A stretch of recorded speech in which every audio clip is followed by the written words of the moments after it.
आवाज सर्वसामान्यांचा।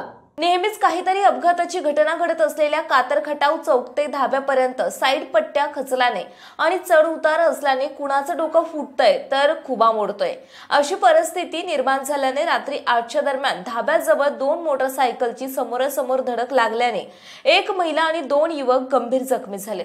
त्यामुळे या ठिकाणी काळ येतोय पण वेळ येत नाही अशी म्हणण्याची वेळ आली। खुब्यात फ्रॅक्चर झालेल्या 2 युवकांना सातारा येथे उपचारासाठी नेण्यात आलं।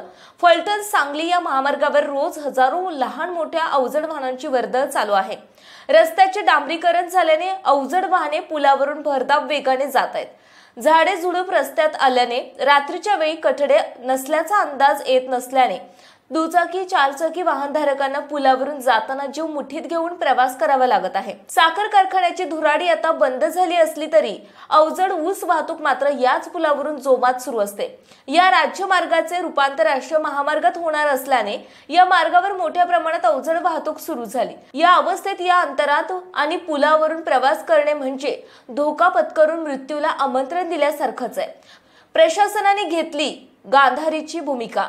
या टप्प्यात अनेक वेळा माल वाहतुकीची अवजड वाहनं दिवसा रात्री अपरात्री पलटी झाली आहेत। मालाचे ट्रकचे मोठ्या प्रमाणात नुकसान होऊन वाहक चालक जखमी झालेत। सुदैवाने जीवितहानी झाली नसली तरी डोळ्यावर पट्टी बांधून बसलेलं प्रशासन मोठा अनर्थ अपघात होण्याची वाट बघतंय का अशी चर्चा गावागावात परिसरात होऊ लागली।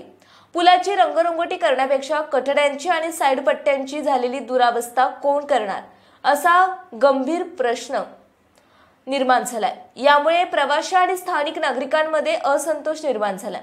अशामुळे या अंतरात अपघात होऊन कुणाचं डोकं फुटतंय तर कुणाचा पाय फ्रॅक्चर होतोय अशी परिस्थिती या टापूत निर्माण झाली।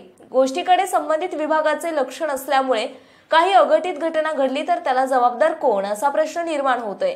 कोणतीही अनुचित घटना घडण्यापूर्वी या मार्गावरील खचलेल्या साईड पट्ट्या पुलाच्या कठड्याची दुरुस्ती करण्यात यावी अशी मागणी ग्रामस्थ प्रवाशांकडून करण्यात येते। अशा प्रकारे मरणाला निमंत्रण मिळत असून या ठिकाणी रात्रीचा भरधाव प्रवास करताय जरा जपूनच अशी म्हणण्याची वेळ आली आहे। मी जगन्नाथ बाबर कातर खटाव पोस्टामध्ये पोस्टमनचं काम करतो आणि हा फलटण मिरज हा महामार्ग आहे त्याचे काम केलेलं आहे परंतु साईड पट्ट्या भरलेल्या नाही। त्वरित साईड पट्ट्या भराव्यात नाहीतर ॲक्सिडेंट होण्याची शक्यता आहे आणि ॲक्सिडेंट होत आहेत तरीसुद्धा त्याला आळा बसावा म्हणूनसाठी साईड पट्ट्या भराव्यात ही विनंती आहे। माझी या प्रशासनाला विनंती आहे। मी ग्रामपंचायत कातरगडाव सदस्य नितीन नवगल।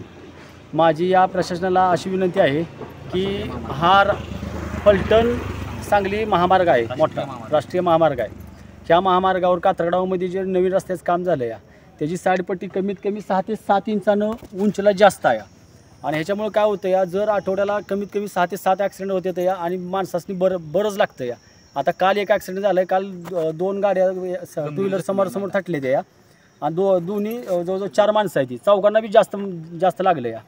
तर हे अशी दखल घेऊन प्रशासनानं लवकरात लवकर याची साईडपट्टी भरावी आणि हे जर साईडपट्टी भरणार नसतील तर मग या कातरगडावमध्ये आम्ही रस्ता रोको करण्याची तयारी पुढच्या आठवड्यात करू। प्रशासनाने लवकर जागा होऊन ही साईडपट्टी भरून घ्यावी दोन्ही साईडची। आपल्या परिसरातील महत्त्वाच्या बातम्या पाहण्यासाठी मायभूमी न्यूज चॅनलला YouTube वर सबस्क्राइब करा आणि बेल आयकॉन प्रेस करा।